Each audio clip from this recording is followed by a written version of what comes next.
The great hall of the starship Aurelin was filled with soft blue lights that floated in the air like slow-moving fireflies. Hundreds of alien ambassadors sat in their places, each one shining with different colors and shapes. Some aliens had glowing skin, some had crystal eyes that reflected every movement, some had wings folded behind their backs, and some were tall and made of gentle light. Every species in the Galactic Union was represented. It was a place of honor, a place of wisdom, and today it was a place of great expectation. But in the center of that giant hall stood only one human, a young man named Aaron Vale. Aaron felt extremely small. He felt his legs shake and his breath come uneven. His heart hit his ribs again and again like it wanted to escape.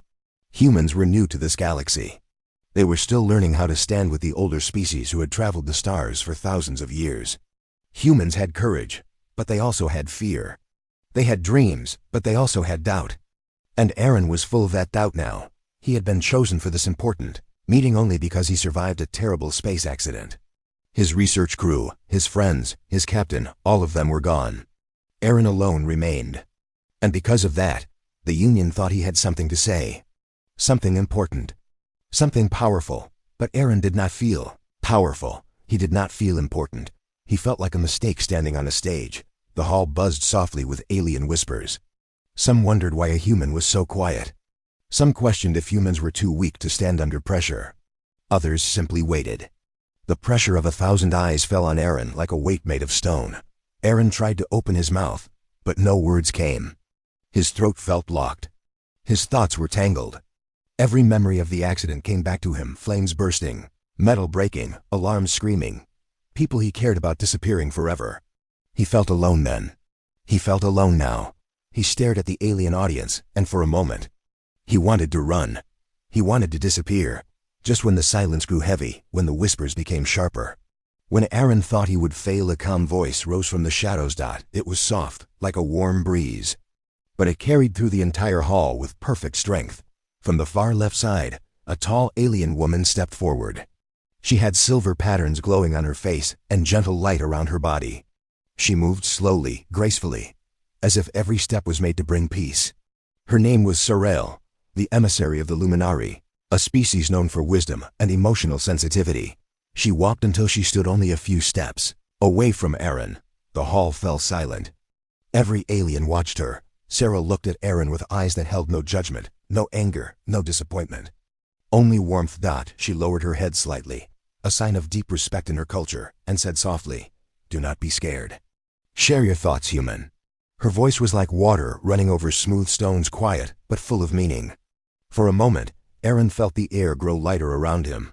Sarah continued, her expression bright and gentle. "You are the most beautiful." She did not mean his face or his body. She meant his spirit, his ability to survive, to feel, to care, to try. To her, humans had a beauty that no other species carried, the beauty of raw emotion, of deep kindness, of fragile strength. Aaron blinked. His eyes felt warm. No one had ever spoken to him in that way. Not like this, not with so much softness.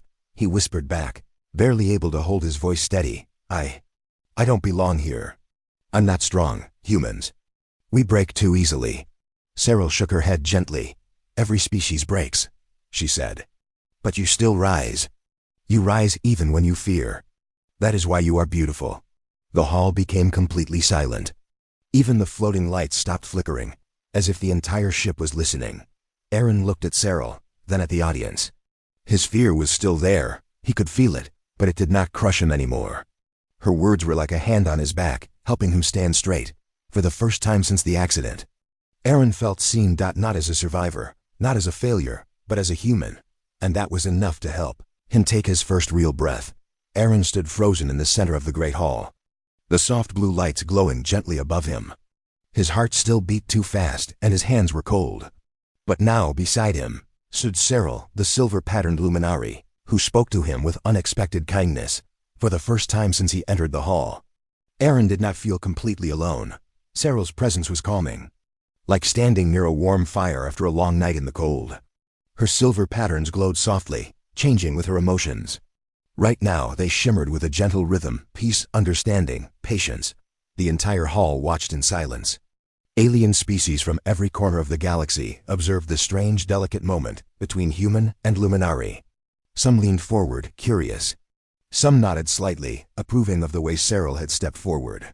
Others whispered, confused by her sudden closeness to a human. But Cyril ignored all of them. Her full attention was on Erin. She lifted her hand slowly and placed it on her chest, right where her heart glowed beneath her skin. It was a gesture of sincerity in her culture. She looked into Erin's eyes, and her voice came soft but clear. "You are safe here," she told him. "Your voice matters." Erin swallowed hard. He wanted to believe her, but fear still wrapped around him like thick chains. His voice trembled when he replied, I am not someone important. I don't have the right words. I don't even know why they chose me." Cyril stepped closer, her expression gentle. "Because you lived," she said simply. "Because you saw things no one else survived to tell." Her words struck deep. Erin's chest tightened as memories rushed back, sparks falling, metal twisting, screams echoing through a collapsing station. He remembered his captain's voice telling him to run. He remembered the heat of the flames, the darkness of the escape pod. The long, lonely days after, Cyril saw the pain in his eyes. She spoke more softly. "Pain does not make you weak, human. It makes you truthful." Erin lowered his head. "I'm scared," he whispered. Cyril smiled, a soft glowing curve. "Then speak with fear," she said. "Fear shows your heart." The hall shifted. A few ambassadors exchanged surprised looks. Some species had never considered fear to be a sign of strength. But Erin felt her words settle into him like warm sunlight. Fear did not make him less, it made him real. Cyril turned to the audience, her silver markings brightening slightly. She addressed them with graceful dignity, her voice carrying across the hall. "Humans are new to our union. They do not have ancient wisdom or powerful armies. But they have something precious, emotion that runs deep, feelings that guide them even when they break. That is why I see beauty in them."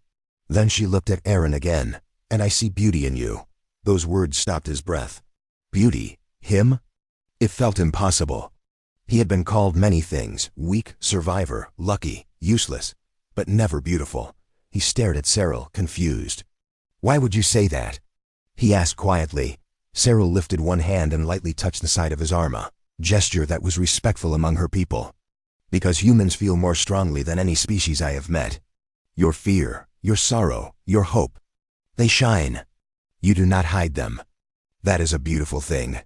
Erin felt something break inside him, not in a painful way, but like a wall crumbling. For so long he had held his pain inside, refusing to let it out.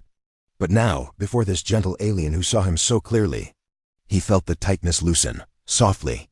Cyril added, "Share your thoughts, Erin Vale, not because you must, but because your heart has something to give." Her words warmed him.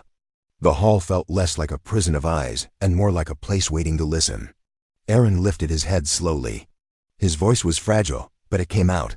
"What if I say something foolish?" he asked. Cyril answered without hesitation. "Then we will hear it with respect. Even foolish words carry truth." Erin breathed deeply. A small spark of courage flickered in him. The hall watched silently as a human and a luminary stood side by side, a moment of unlikely connection. A moment that felt like the start of something important. Arin did not feel ready, but he felt supported. And for the first time since the tragedy. That was enough. Erin stood in the center of the hall, feeling the weight of 1,000 eyes on him. Every alien gaze was sharp, full of expectation. Yet, somehow, the presence of Cyril beside him made the pressure lighter, like a warm wind pushing back the storm. Her words, soft but strong, echoed in his mind. "Do not be scared. Your voice matters. You are beautiful." He closed his eyes for a moment, trying to steady his breathing. Memories poured into him like an unstoppable flood, flames dancing across the metal walls of his research station, the alarms screaming louder than his own heartbeat, the terrified faces of his crew, and then the silence that followed. He had survived. They had not. The survivor's guilt had haunted him every moment since that day. He often wondered if he deserved to live when those around him had died. Every time he opened his mouth to speak to others, he feared it would betray his weakness, that his words would sound small and unimportant.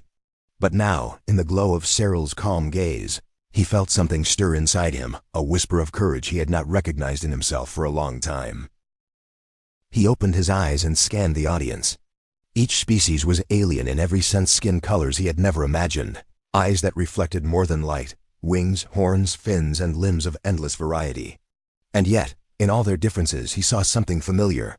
They waited. They wanted to hear him. They wanted to understand. Aaron swallowed hard. His voice trembled when he finally spoke, a tiny thread of sound breaking the silence. I don't know if I belong here, he admitted. I am just one human. One who survived when all others died. I am scared. I am weak. And I have failed many times. A gentle hum ran through the hall. Some aliens leaned forward, curious. Some tilted their heads, confused. But none spoke over him. Cyril's hand hovered near him, steady and encouraging, as if to say, continue. Arin drew in a shaky breath and tried again, louder this time. My crew. They trusted me, and I couldn't save them. I thought I lost everything that mattered. I thought I lost myself too. For a long time, I lived in silence, hiding from the world, hiding from my own thoughts. I didn't know if I could ever speak again. His words hung in the air. He felt raw, exposed, and vulnerable. The silence was heavy, but it was not cruel. He sensed understanding, even compassion, in the alien eyes. Some had faced tragedies of their own. Some had lost civilizations or families. And yet, here he was, human, standing before them, admitting his pain without shame. Cyril stepped closer, her silver patterns glowing brighter. Her voice, calm and melodic, broke the tension. Pain does not make you weak, Aaron Vale. Pain makes you real. Pain makes you alive. What you feel, what you have endured. It is a gift, even if it does not feel like one. Because it shows your heart. And your heart is what makes you human. And that is beautiful. Aaron's chest tightened. For the first time in months, he felt warmth, not just in his body, but in his soul. He had spent so long believing that his fear, his grief, and his mistakes made him worthless. Yet here was an alien, someone from a species older than stars, telling him that his human heart was remarkable. He took another breath, steadier this time. His voice, though still soft, carried a strange strength. Humans are not perfect, he said. We make mistakes. We fail. We fall, but we rise, we try again. Even when it hurts. Even when we are afraid. Even when the world seems too big and too harsh. Aaron looked around the hall, seeing not judgment, but curiosity. Not ridicule, but attention. And that small spark of courage grew into something brighter. He realized then that he did have a voice, a thought, a perspective that mattered. Not because he was perfect, but because he was human. Cyril smiled at him, her eyes reflecting pride and patience. That is enough, she whispered. That is always enough. Aaron nodded slightly, his trembling hands slowly unclenching. The walls of fear that had trapped him for so long began to crack. Maybe he could speak. Maybe he could share. Maybe humans, weak, fragile, emotional humans, had something the galaxy had never truly seen before. He took one more deep breath. The hall waited, silent, but no longer threatening. And for the first time in a long time, Aaron felt ready to speak, not perfectly, not boldly, but honestly. And honesty, he realized, was the first step toward courage. Aaron stepped forward, his legs still shaky, but his heart beating with a strange determination he had not felt in years. The hall felt immense, yet somehow smaller now, less terrifying. Cyril's presence remained at his side, calm and reassuring. Her silver patterns pulsing softly in rhythm with his own uncertain heartbeat. He looked out at the gathered aliens' faces of countless shapes, colors, and textures. They had waited for him to speak, and though he had feared failure, he felt a new awareness. They did not want perfection. They wanted truth. They wanted honesty. And perhaps, they wanted to see the strength in a human heart. Aaron drew in a shaky breath. His mind wandered to his crew, lost to the fires of space. The memory was sharp and painful, but it no longer paralyzed him. It became a reminder of why he was here, why he survived, and why he could share what humans carried within. My people. He began, voice low, trembling at first. The words felt awkward in his mouth, but he forced them out. My people are young in the stars. We are fragile. We make mistakes. We doubt ourselves. We fall. He paused, feeling the silence of the hall press against him. But instead of fear, he noticed something unexpected: patience. The aliens waited without judgment, listening. Some leaned forward, their curious eyes glowing softly. Even the distant whispers of uncertainty had vanished. Aaron continued, louder now, as if the courage inside him was growing stronger with every word. But we also try. We rise again. We dream. We protect each other. We hope, even when hope feels impossible. Even when we lose everything we love. Even when we feel small in the universe, we do not stop caring. We do not stop trying. The hall shifted slightly. Murmurs of approval ran like soft waves across the audience. Aaron saw it in their eyes' recognition. They understood something in what he said, even if they could not feel exactly as humans did. But they respected it. They saw the heart behind the words. Aaron's voice grew steadier, more confident, but also more vulnerable. Vulnerability, he realized, was not weakness, it was a bridge. He glanced at Cyril, and she nodded slightly, as if to say, "Yes, you are doing it. Yes, they are listening. My crew," he said softly. "They believed in me. And I failed them. I thought that made me nothing. But now I know. Perhaps it is not failure to fall. Perhaps it is failure only if we stop standing. Humans fall. Humans cry. Humans fear. But we rise. That is what we are. That is what we carry in our hearts. And maybe that is what we offer to the universe." A hush fell over the hall. The words resonated, not only with the audience but with Aaron himself. He felt a warmth he had not felt since before the accident. For the first time, he felt not like a survivor, not like a weak human, but like someone who had something to give.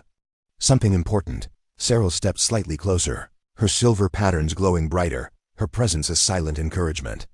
"That is the human spirit," she whispered to him, her voice soft but clear. "You feel deeply. You fail, you hope. You rise, that is strength. That is beauty." Aaron inhaled deeply. He felt his voice become clearer, stronger, carrying not only his words, but the truth of his people. He gestured slightly, as if embracing the whole hall. "We humans are not the oldest.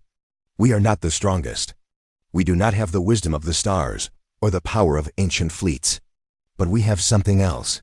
We have courage born of fear. We have hope born of despair. We have love born of loss. And that is why we endure. That is why we rise."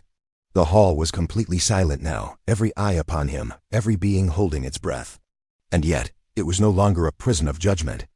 It was a cathedral of attention, of respect, of understanding. Aaron's heart pounded. He felt fear, yes, but it was mixed with a strange exhilaration. He had spoken, truly spoken, from the heart, and the universe, at least this hall of aliens, was listening.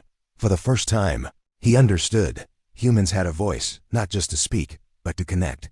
Not just to survive, but to inspire. Not just to exist, but to make the universe pause and notice that, fragile though they were, humans carried a light no machine, no alien, no star could ever take away. He lowered his gaze, took a slow breath and whispered softly to himself, "I am human. I am afraid. I am small. But I will speak." And that is enough. The hall remained silent, but the weight of it had changed. No longer oppressive, it was expectant, hopeful, like the moment before a seed sprouts in the soil. And Aaron, trembling but alive, knew he had taken the first true step into a larger world, not just for himself, but for all humans yet to reach the stars. The hall still hummed with quiet awe after Aaron's speech, but the moment of calm did not last long. Suddenly, alarms echoed through the hour linn.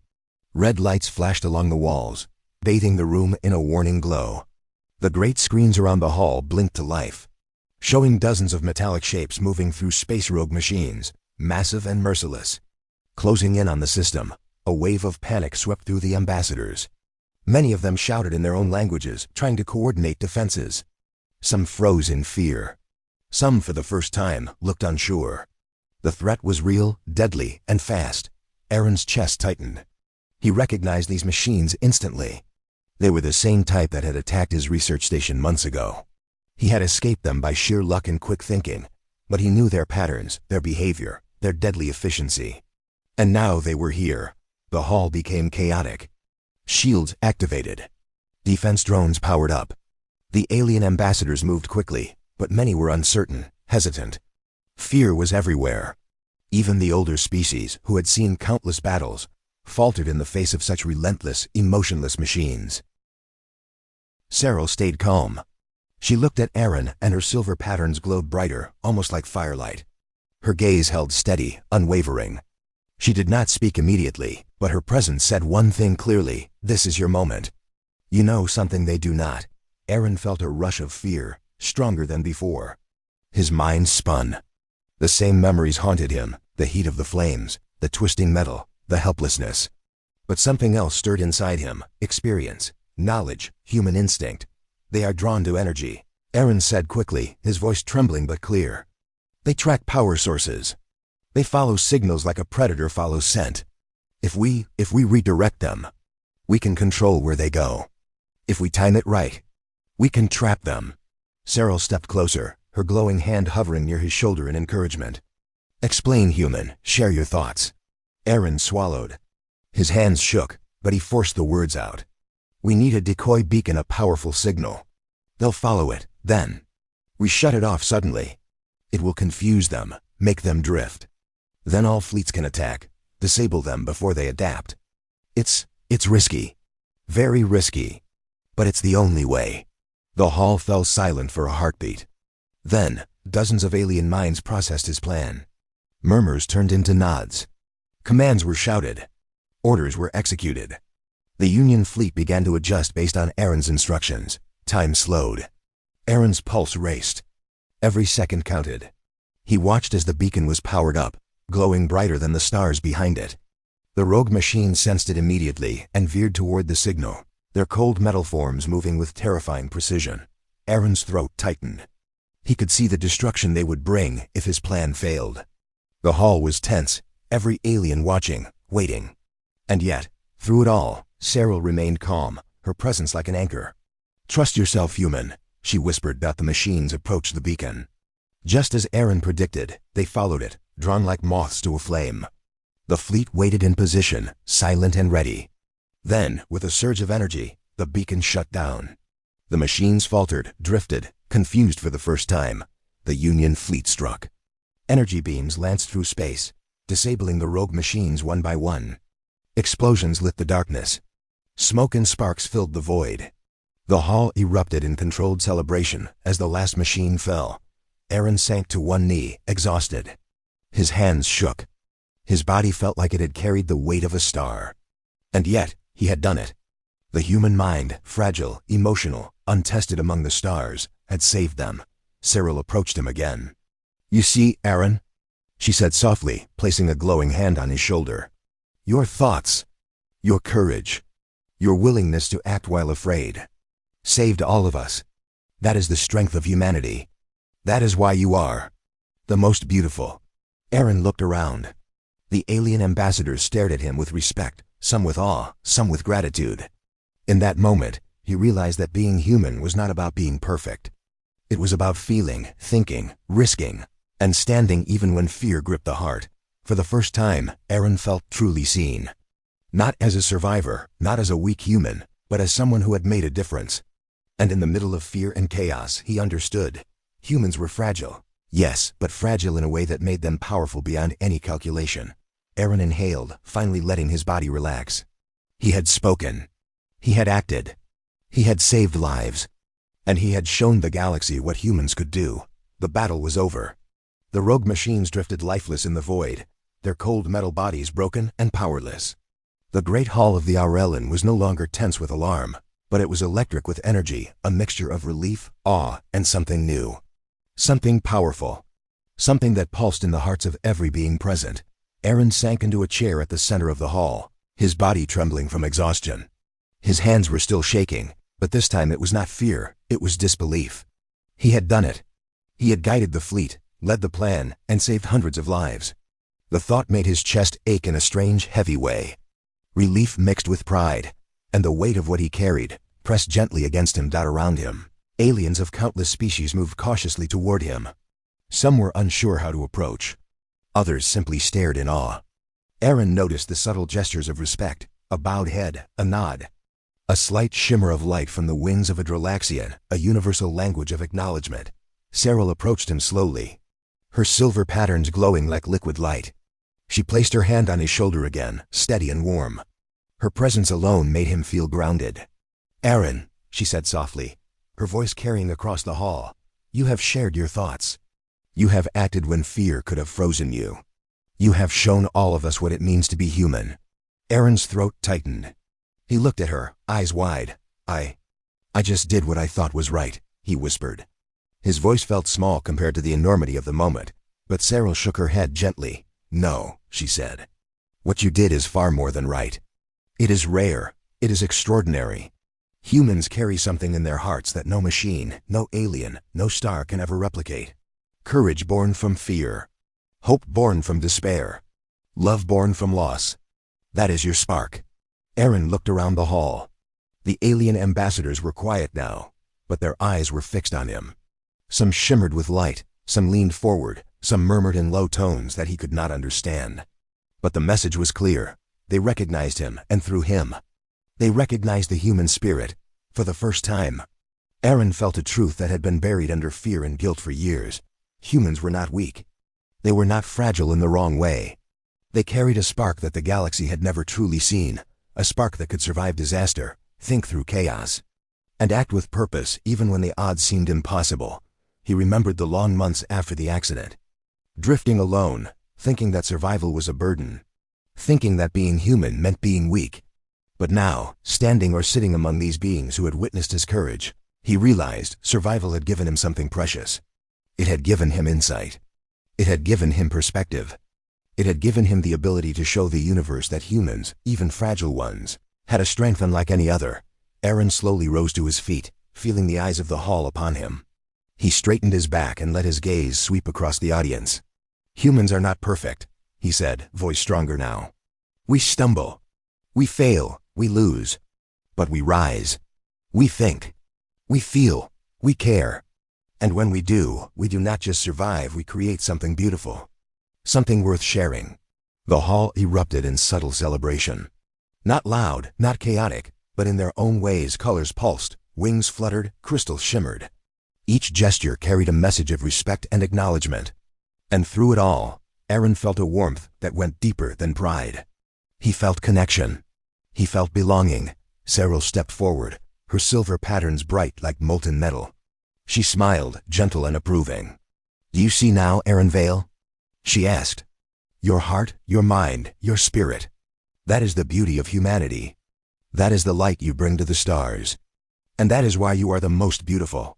Aaron closed his eyes for a moment, letting the words sink in. He had thought beauty was about strength, skill, or wisdom. But Cyril had shown him that beauty was about courage, about hope, about rising, even when the world seemed impossible. And in that moment, he understood. Humans were beautiful not because they were perfect, but because they dared to feel, to try, and to act. He opened his eyes and looked out again at the hall. Every being present was watching him, some with awe, some with gratitude, some simply with quiet acknowledgement. And in their gaze, he saw something extraordinary, recognition. Recognition of the human spirit. Recognition of a spark that no machine, no fear, no disaster could ever extinguish. Aaron smiled, softly, genuinely, for the first time in a long time. Then, maybe humans do belong here, he whispered to himself. Maybe we do have something to offer. Cyril's hand rested lightly on his shoulder. More than something, Aaron, everything. And for the first time, the human felt at peace. Not because the threat was gone, but because he understood who he was and what humans could bring to the galaxy.